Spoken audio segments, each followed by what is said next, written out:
ITV kwa mara nyingine tena nakukaribisha katika Shamba Lulu, kipindi ambacho mahususi kabisa kinakupa nafasi ya wewe kuweza kufahamu masuala mbalimbali yanayohusiana na kilimo. Na kwa kawaida tunatembelea wakulima mbalimbali, watu mbalimbali ambao wanafanya kilimo, na lengo kubwa kabisa ni kuweza kuangalia ni nini ambacho wanakifanya, wewe uweze kujifunza na kujua namna gani ambapo unaweza kushiriki pia katika kilimo cha namna hii. Lakini leo tuna vitu maalum kabisa ambavyo tunataka kukuonyesha, na kubwa zaidi ni kilimo cha mboga mboga ambacho haulimi kwenye ardhi, lakini unatumia viroba. Kile kiroba ambacho ulikuwa umeweka sijui mahindi, umeweka sijui sumenti, umeweka sijui chokaa, mara baada ya kukitumia, badala ya kukitupa, kina matumizi kwenye kilimo.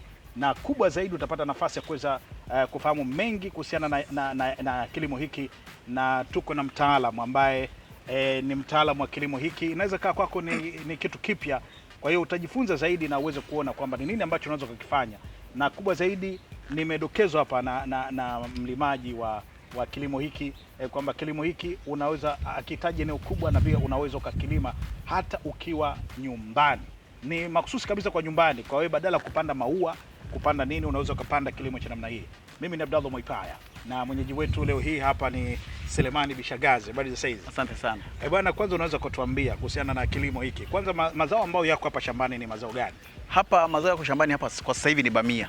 Lakini huwa tunalima nyanya chungu, tunalima hoho, tunalima spinachi, tunalima mchicha. Mboga zote unazijua. Ila kwa sasa hivi mwezi mmoja uliopita kulikuwa na kipindi cha mvua, tunabadilika, tunalima kilimo ambacho kinaendana na mazingira ya mvua. Kwa hiyo mahindi na bamia ni kilimo ambacho kinaendana na nini? Na mazingira ya mvua. Lakini hapa tunalima kila aina ya zao ambalo ni la mboga mboga. Kilimo cha namna hii sijakishuhudia sana hapa nchini, lakini kwa namna ya kipekee nakiona leo katika eneo hili. Hiki ni kilimo cha namna gani ambacho unaweza kutuambia kwa kutumia teknolojia hii ya kutumia mifuko? Kwa nini tutumie mifuko? Hiki kilimo ni kilimo ambacho sana sana ni cha mjini, lakini ambacho unaweza ukalima sehemu yoyote ile. Tulikuwa tumezoea kama ulivyoona mashamba yetu yalivyo, tulikuwa tunalima kilimo cha chini kabisa, lakini tukajikuta kuna watu wanapenda kulima kilimo kama hiki, lakini watalimaje? Ana eneo dogo nyumbani kwake. Sasa tukaamua kubuni kilimo hiki, lakini hiki kilimo sio tu tumekibuni sisi. Kwa msaada wa TGNP mtandao, nimeenda kujifunza hiki kilimo nchini Togo. Nikajifunza jinsi ya kulima hiki kilimo, lakini nilipokuja hapa teknolojia nikaileta, na ni kilimo ambacho hapa tunakitumia kama shamba darasa. Kama ulivyoona, umekuta watu wamekuja kujifunza, tunakupokea watu ambao aina mbalimbali kuja kujifunza, na nilianza mimi kwa kulima nyumbani kwangu. Hichi kilimo bahati nzuri si mpaka mtu mfundishe kama ulivyokuta watu hapa. Anaweza kuja mtu akaangalizia na akaenda akafanya kwa kukosea. Umeona? Kwa hiyo ni kilimo ambacho ni rahisi sana kulima, lakini kilimo ambacho hakina gharama kubwa. Kwa mfano, kilimo hiki unaweza kulima mazingira ya sehemu yote ile, unaishi gorofani, lakini kuna watu wengine baada ya kufanya utafiti tu mdogo, na nilifundishwa kuja kufanya utafiti kama huo, kwamba wanakuwa wanatumia maji mengi kumwagilizia maua, lakini unaweza ukatengeneza kilimo kama hiki kikawa maua nyumbani kwako, lakini zikawa mboga, lakini una budget pesa kwa watu wanaolima nyumbani. Kwa mfano, kadio la chini kwenye utafiti ulioko hapa Dar es Salaam tu peke yake, mtu anaacha shilingi 1500 mpaka 2000 ya mboga tu za majani. Kwa hiyo hii yenyewe inaweza ikakufanya usave ile pesa. Tunaoanisha hiki kilimo na kuzuia ukatili wa kijinsia, hasa kwa sababu akina mama wamekiitikia sana, wanakilima sana, wanafanya. Tumekuja kujikuta hichi kilimo kinamfanya mama apate chochote kitu, amiliki shilingi 2000 kwa siku au amiliki shilingi 10000 kwa siku. Tayari automatically tunamuondoa ukatili wa nini? Wa kijinsia ambao angeupata asingekuwa na kipato. Umetuambia kwamba kilimo hiki umejifunza ukiwa nchini Togo na kukileta hapa. Awali ulishawahi kuona mtu yeyote hapa nchini pengine anafanya kilimo cha namna hii? Hichi kilimo sio kama nilikuwa sijawahi kuona kinalimwa hapa Tanzania, lakini tumezoea Mtanzania analima hichi kilimo, walikuwa wanalima kama ni kwa tajiri fulani hivi. Yaani mtu wa kawaida alikuwa anaona akiweka kilimo kama hiki kilimo ni cha matajiri, ambao mtu ana nyumba yake, ana marumaru, ana peva na nini, anaweka kama, yani tumeona kama anasa fulani. Sasa nimehamisha akili ya watu kutoka kwenye kuona hichi kilimo kama anasa, kufanya tu kawaida. Kumbe tunaweza kufanya kawaida, alafu kilikuwa kinafanya mtu apaka zile sulfate nzuri, anunue vile vigae vile. Lakini sasa hivi tunatumia mifuko hii ya kawaida. Hii mifuko inapatikana bure, unaokota tu, watu wanavyatoa matofali, tunatumia matenga, tunatumia chupa ya maji ambayo yameisha. Kwa hiyo ni kilimo ambacho kimekuja kuonekana kinalimwa kwa urahisi sana, lakini kinasaidia sana kuingiza kipato, lakini hakina shida kwamba uko mjini na kiwanja chako, unaweza usikitifue kile kiwanja ukalima kilimo chako vizuri. Selemani Bishagazi, unaweza kumwambia mtazamaji sasa hivi ambaye anatutazama, kwa sababu ni kilimo rahisi, kilimo ambacho hakihitaji uende shamba, kilimo ambacho hakihitaji eneo kubwa, unaweza ukalima ukiwa nyumbani kwako, badala kulima kuweka maua unaweza ukalima mboga mboga ambazo zinaweza ukaepukana na mboga mboga ambazo zinalimwa kwenye maeneo hatarishi, mboga mboga ambazo wakati mwingine una ujuu usalama wake. Lakini kikubwa zaidi, hii utakuwa unalima mwenyewe, unajua jinsi maandalizi yake jinsi kuyafanya. Ili mtu aweze kulima au kuandaa kulima kwenye kiroba kama hiki, anapaswa afanye nini? Kwa mtazamaji ambaye tutazama hivi sasa, yuko mkoani, labda hana fursa ya kuja Dar es Salaam kujifunza hapa kwa Selemani Bishagazi, anapaswa afanye nini? Hatua za kuweza kufanya ili mpaka kufikia hatua hii. Kwanza kwa kilimo hiki unaweza kutumia udongo ambao kwa Dar es Salaam hapo wengi watumia mchanga. Mchanga unaotumia, ukichukua mchanga, unachukua ndoo moja ya mchanga. Mchanga. Huu ni mchanga huu. Unachukua ndoo moja ya mchanga. Ama kuna mchanga na udongo. Wake mchanga kama kuna ule wa kujengea. Mchanga kabisa wa kujengea ndio tulionao. Sasa tuna udongo, tuna mchanga. Ukienda kwenye udongo tuna vichuguu ambao viko huko ambao unaweza kupata kichuguu pale pale. Ukipata udongo huu wa mchanga huu, unachukua ndoo moja ya mchanga, unachanganya na ndoo moja ya mbolea ya ng'ombe. Ambao sisi hapa tuna sehemu moja inaitwa Mazini hapo, watu wanachinja kila siku, utapata ile mbolea ndani ya matumbo. Lakini kwa hiyo ndoo moja ya mbolea ya mchanga unachanganya na ndoo moja ya mbolea ya ng'ombe. Lakini kama ni ndoo moja ya mbolea ya kuku, unachanganya na nusu ndoo ya mbolea ya kuku, unachanganya na ndoo moja ya mchanga. Kwa hiyo ni vitu viwili hapo. Ndoo moja kwa ndoo moja mchanga na samadi, lakini nusu ndoo kwa ndoo mchanga na mbolea ya kuku. Lakini kitu kingine, kama udongo wa mfinyanzi, inatakiwa kuna taka zile ambazo zinaharibika. Kuna mataka yale makaratasi matawi ya miti, lakini kuna nyasi wale nao katakata kuwekea ng'ombe. Inatakiwa ule udongo wa mfinyanzi uchanganye na zile taka zile majani. Lengo ni kwamba udongo wa mfinyanzi uepuke kushikana. Zile zinakuwa zinasaidia kufanyaje? Kuachanisha. Lakini unaweza ukatumia hata kama una udongo kabisa una nini, ukachukua hizi unazoona kuna udongo ambao aina fulani ya udongo ambao kwenye kokoto zile ambazo zimechekechwa zile, unaweza ukachukua ile udongo ukachanganya na mbolea na hichi kilimo kikawa kina. Umetuambia kwamba hivi hapa samadi ya ng'ombe unaweka na ndoo moja ya samadi ya ng'ombe, ndoo moja ya mchanga au udongo. Na kuku nusu ndoo, lakini udongo lazima uwe ndo kwenye ndoo moja. Kwa nini imekuwa hivyo? Kwa sababu mbolea ya kuku ina nguvu kubwa sana kuliko mbolea hii ya samadi ya kawaida. Ukichanganya ukaweka moja, lazima mboga zitaungua. Kwa hiyo ile inakuwa nusu, yani mbolea ya kuku ina nguvu mara 2 ya mbolea ya ng'ombe. Sasa tayari nimeshachanganya hivyo, ndoo moja ya kuku, nusu ndoo ya kuku na ndoo moja ya mchanga nimeweka pamoja au udongo. Sasa katika kuweka kwenye hivi viroba, naweka kwa uwiano upi? Hivi viroba hivi kama viroba vya simenti, kwa sababu tunaonekana viroba vya simenti, unaweka mchanga mpaka nusu ya kiroba. Alafu na kikunja kama unavyoona vimekunjwa, unapanda huo ambao tayari umeshachanganya. Kwa hiyo udongo unachanganyia chini, kama unapima, ndio maana ndoo unapima kulingana na mchanga nilivyoelezea, lakini ukija hapo unaweka nusu. Kwa hiyo ukishafikisha nusu, unakunja kiroba chako, unamwagilia maji siku ya kwanza, siku ya pili tayari kwa kupanda. Na humu unapanda mbegu za aina mbalimbali. Yaani hakuna mbegu inayokataa. Au vitoboi wala nini? Hivyo vitoboi, na lengo ni kutunza maji. Kwa hivi unaweza ukamwagilizia kama ni sehemu ambayo maji si jua kali sana, hata mara moja baada ya siku 2 hivi, kwa sababu inatunza maji kwa asilimia kubwa sana.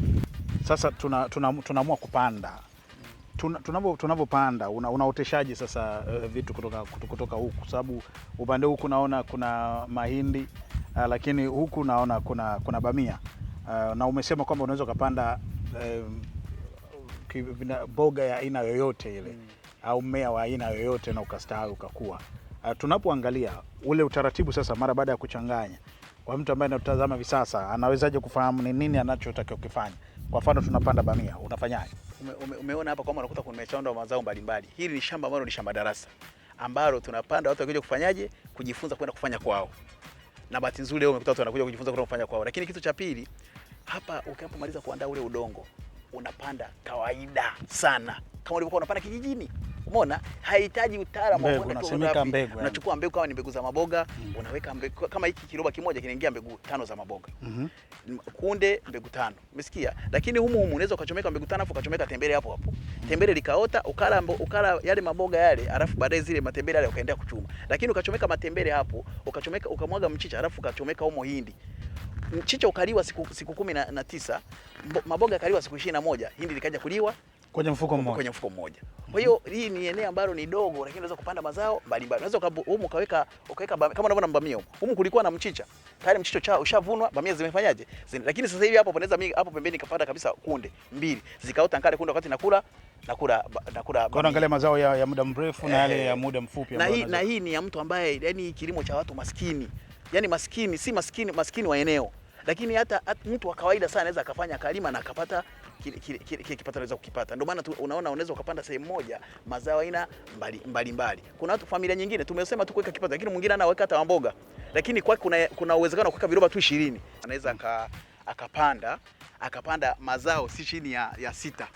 Umesikia bwana? Kwa hiyo akawa anavuna zao hili linakuwa zao hili linakuwa ndio faida hivi viroba. Kwa mfano unaweza ukawa na tenga lenyewe ukapanda mazao hata 3 mle ndani, lakini ukavuna zao hili leo, kesho ukavuna zao hili, kesho ukavuna. Wakati unavuna zao hili tena unapanda zao lingine hapo. Kwa hiyo ndio faida hivi viroba ambavyo, kwa sababu ni kitu ambacho kinaweza tu si kupata kipato, lakini kinakusaidia pale pale nyumbani kwako ulipo, ukapata chakula cha mboga nzuri lakini safi na salama, hasa kwa kina mama. Na tumekuwa tukiona wanaofanya utafiti kwa ajili ya hizi mboga. Mimi nilipoenda kwa mfano kule Togo, nasema kwamba wale wakina mama ambao walikuwa na matatizo hasa kwenye ujauzito, unakuta mtu mwingine labda wanajifungua watoto ambao matatizo, watu wanajifungua labda wana matatizo ya viungo. Walipokuja kufanya utafiti akagundua watu wanakula mboga kama unaona mboga tunasema hapa za Msimbazi, mto Msimbazi, wakajikuta na madhara kama haya. Lakini baada ya hichi kilimo kushika kasi, na bahati nzuri watu walioelezea kilikuwa inatumika kuelimisha watu, kwa kutumia watu wa hudumu wa afya, kwamba mama anapoenda kliniki ambia bwana, jamani hizo, kwa sababu kule mboga hizi mboga ndio chakula maarufu sana. Kwa hiyo jamani, mboga lima nyumbani kwako. Unavyoona mtu kazaa mtoto aina fulani, mboga ndo zinafanyaje, zinasababisha mnazo kula ambazo zina makemiko. Mpaka sasa hivi anakuambia ile matatizo yamepungua kwa 80%. Kwa hiyo mimi ninachokisema kwa hapa, hasa watu ambao kwenye hatari kama mama wajawazito kama nini, hizi mboga ni vizuri kuzipanda nyumbani kwako wewe mwenyewe. Kwa mtu ambaye anatazama sasa, angeweza kwenda anataka kulima ile mboga ya haraka ambaye achukui muda mrefu, mboga ina gani ambayo inaweza kawa ya haraka kwa kupanda nyumbani na kwa matumizi ya kila siku? Mchicha, majani ya mboga, majani ya kunde. Hizo mboga chini ya siku 18 wewe unavuna. Chini ya siku 18 unakula.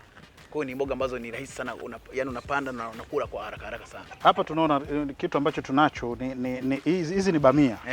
Mpaka sasa hapa zina umri gani tangu zimepandwa? Naona kuzaa. Hii miezi miwili ndio imeanza kuzaa hapa.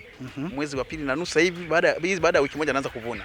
Na hii bamia, kwa bamia moja hiyo unayoiona, bamia moja hii, bamia mmoja, mimi kwa siku nakuwa navuna bamia za shilingi 200 kwenye bamia mmoja. Sasa unaweza ukahesabu hapa kuna bamia za shilingi ngapi?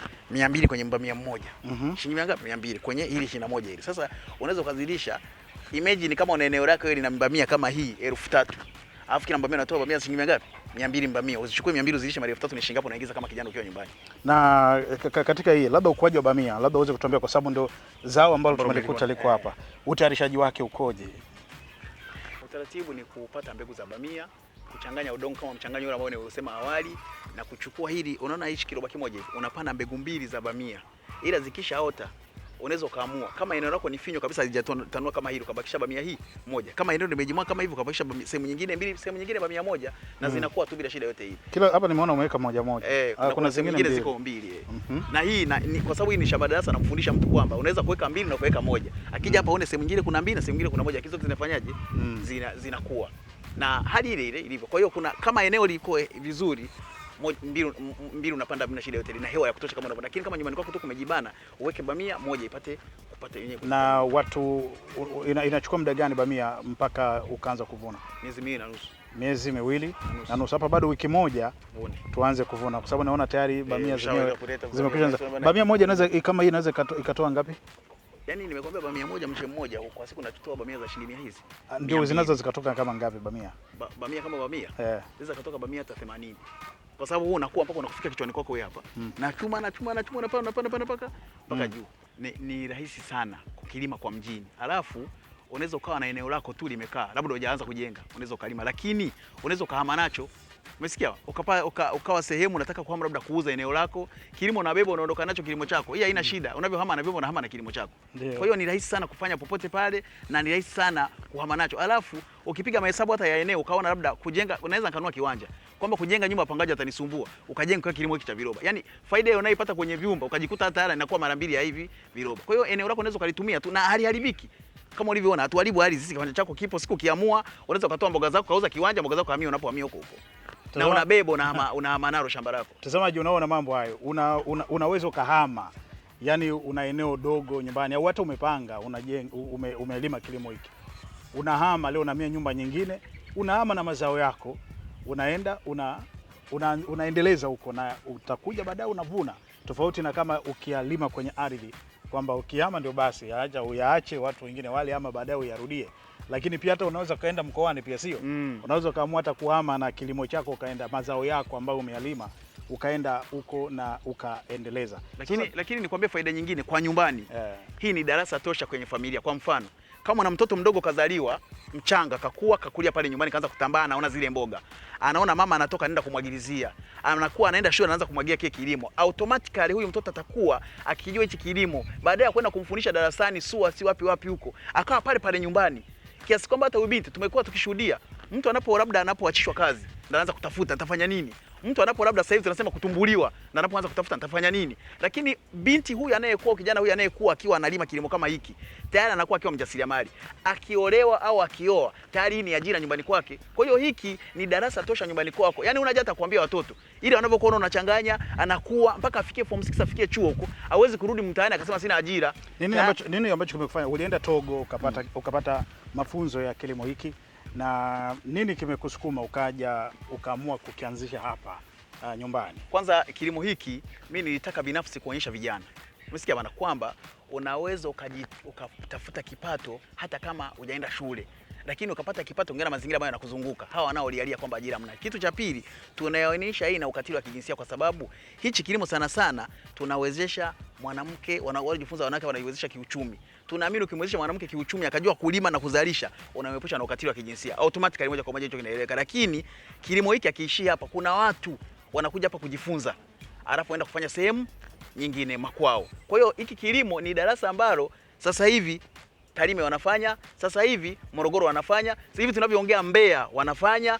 Hichi kilimo sasa hivi ninapokuambia Ngara kuna mtu anakuja hapa wanafanya, lakini kuna bahati nzuri hapa kuna watu ambao wanakuja kujifunza hapa wanafanya, naenda kufanya kwenye maeneo yao. Kwa hiyo ni automatically kwamba kutoka hapa maendeleo yanaanza kufanyaje kuja. Na labda nikwambie ndoto ya hapa, natamani hata ukija ukute kuna kiwanda moja kwa moja. Na sasa tumeanza sisi wenyewe. Hii ni jamii. Tumefadhiliwa na watu waliotufadhili kujengea hapo lakini ni jamii ambayo inafanya. Na kauli mbiu ya rais amekuwa akisema anza wewe afu uone nitakushika vipi mkono. Sasa kuanzia hapa nikienda kamaona rais au kamaona mkuu wa mkoa akasema jamani, mimi nimefika hapa kama kijana.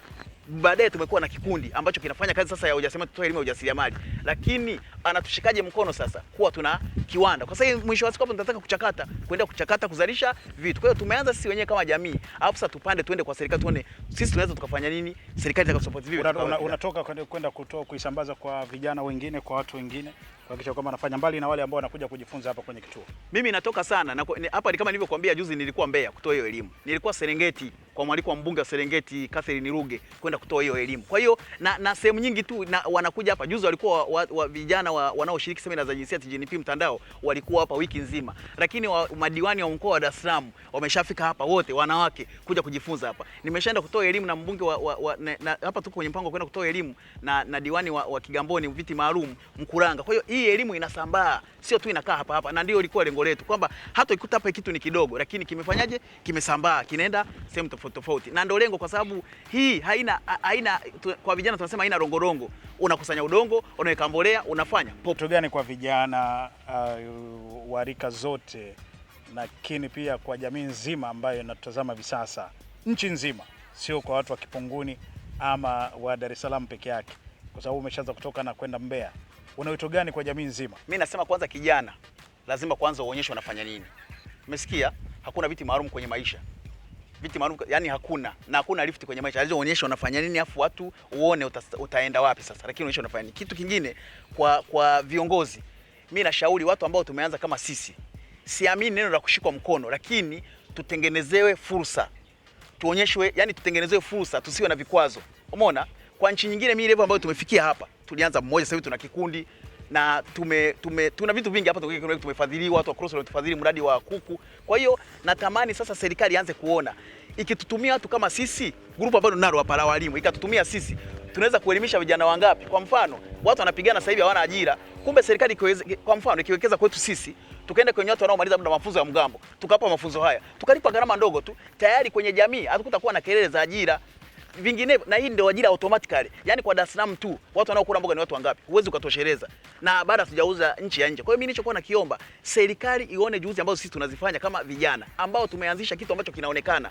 Na Selemani, kwa mtu ambaye atataka kufika labda naye hajapata elimu hii, ambaye yuko hapa jijini Dar es Salaam, hapa yuko nje na anahitaji pengine kuja kupata elimu hii, anafikaje katika kituo chako hiki cha Shamba Darasa? Mimi kwanza, mtu anayetaka kuja kujifunza kwenye kituo chetu hiki cha Shamba Darasa anatakiwa kama yuko Dar es Salaam apande magari ya kupitia airport kwenda Gongo la Mboto, anashuka Mombasa anapanda gari yote ile ya kwenda kwa Mkolemba au bajaji ya kwenda kwa Mkolemba. Akifika hapa akiuliza nenda kwenye kituo cha wanaharakati, majina matatu. Unaenda kwa wanaharakati, unaenda kituo cha taarifa na maarifa Kipunguni, unaenda Sauti ya Jamii Kipunguni, unaenda kwa wasaidizi wa kisheria Kipunguni, yote unafika. Lakini labda kwa sababu unaweza kutaja namba yangu ya simu sio vizuri, sio. Sijui unaweza kutaja. Au unaweza ukapiga 0754 59 55 79. 0754 59 55 79 na tukakufikia huko ulipo kwa gharama. Lazima simu hiyo utalipia kwa gharama, lakini hapa akifika hapa sasa, akifika hapa analipia tu gharama ya vifaa atakavyotumia. Umeona, analipia vifaa atakavyotumia kwa sababu lazima atatumia udongo, atatumia nini. Kwa hiyo vifaa hivyo na mtu akikuhitaji nyumbani kwake ukamfanyia hiyo, mnafanya hivyo. Sisi tukienda nyumbani, tushafanyia wengi hapa Dar es Salaam tu. Ukienda ukituhitaji nyumbani kwako, tunafika, tunaangalia mazingira yalivyo, kinatakiwa nini, unalipa gharama. Siku shida hapo, tunachanganya udongo, tunakuelekeza kila kitu basi. Lakini hata ukitaka kujua kilimo kinaendeleaje, ukiingia FB ukaangalia Sauti Jamii, sio Sauti ya Jamii, Sauti Jamii, unaona moja kwa moja vitu ambavyo tunavifanya. Asante sana Selemani Bishagazi. Asante sana. Shukrani sana. Asante sana. Naam, mtazamaji wa ITV, ni Selemani Bishagazi, kijana Mtanzania ambaye ameamua kuanzisha kikundi mara baada ya kupata elimu hii ya kilimo cha kutumia viroba, na elimu hii alipata akiwa kule nchini Togo, na yuko hapa tayari anaendeleza elimu hii kwa vijana wenzake. Tunapata mapumziko mafupi kidogo, tukirejea tutaona baadhi ya watu ambao wamenufaika na kilimo hiki au na mafunzo haya. Mambo ambayo nimejifunza na kuyapenda, cha kwanza ni kilimo cha mboga mboga ambacho kinaonekana hapa. Kilimo hiki nimekipenda na kimenivutia sana. Mmoja, walimu niliowakuta walinifundisha nikaelewa vizuri kwamba kilimo hiki hakitaki uwe na eneo kubwa sana. Hata eneo kidogo unaweza ukalima kilimo hiki. Pia kwa sehemu ambazo zinakuwa na shida ya maji, kilimo hiki ni nafuu kwa sababu hakitumii maji mengi. Nikachukua uamuzi wa kutoka hapa nikaenda kule kwangu Chanika. Nikaweza kuwahamasisha wakina mama pamoja na vijana. Nikawaelimisha, nikatumia njia ya kuwaita walimu walionifundisha, wakafika kwenye kituo changu. Tukawa na kama semina, tukajifunza. Katika siku ambayo tulijifunza, watu walifurahi na walipenda mafunzo yale. Tukaamua tuanzishe kikundi. Mimi naitwa Tausi Msangi, ni mkulima kutoka Kipunguni. Mimi kwa mara ya kwanza nilivyokuja hapa niliona mwenzetu Selemani Bishagazi alikuwa ametoka Togo kujifunza kilimo hichi cha viroba.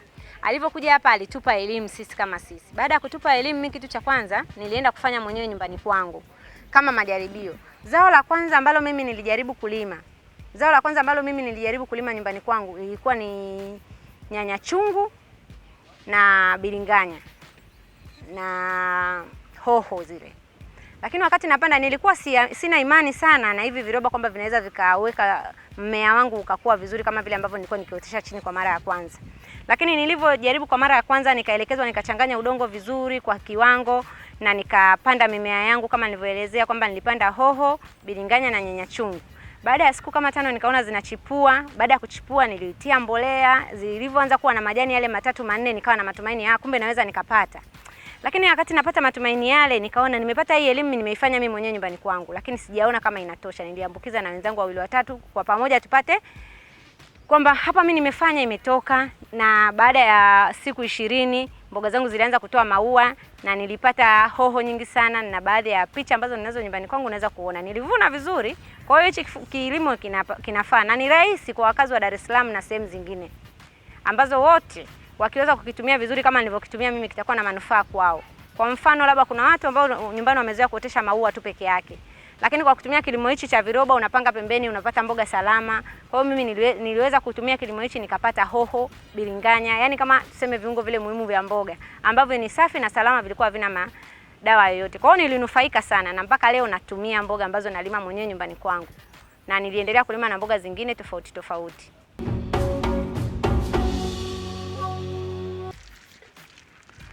Na mtazamaji wa ITV popote pale ulipo, mpaka hapo ndio tunafikia tamati ya kipindi hiki cha Shamba Lulu, na leo tulikuwa Kipunguni. Umepata nafasi kubwa kabisa kuweza kutambua mambo mbalimbali ambayo yanaendelea hapa, na kubwa zaidi, hili ni shamba darasa. Tulikuwa tunakufahamisha na kukuonyesha teknolojia mpya kabisa ya kulima kwenye viroba, kama ambavyo umeona na kama ambavyo umeweza kufuatilia wataalamu wakieleza, na wale ambao kwa namna moja ama nyingine wamejifunza kutokana na kilimo hiki. Selemani Bishagazi tulikuwa naye hapa, yeye ndiye ambaye mtaalamu wa teknolojia hii ambayo alipata kutoka kule nchini Togo, kama ambavyo umemsikia kutoka kwenye maelezo yake. Kubwa zaidi, unaweza ukajaribu kilimo hiki hata ukiwa hapo nyumbani. Ni rahisi sana, na si kwamba lazima ukawa na shamba. Ukiwa hata nyumbani, badala ya kulima maua kwa kutumia viroba, unaweza ukalima mboga mboga na kujipatia riski pale nyumbani, lakini pia kwa wakati mwingine unaweza hata ukafanya biashara.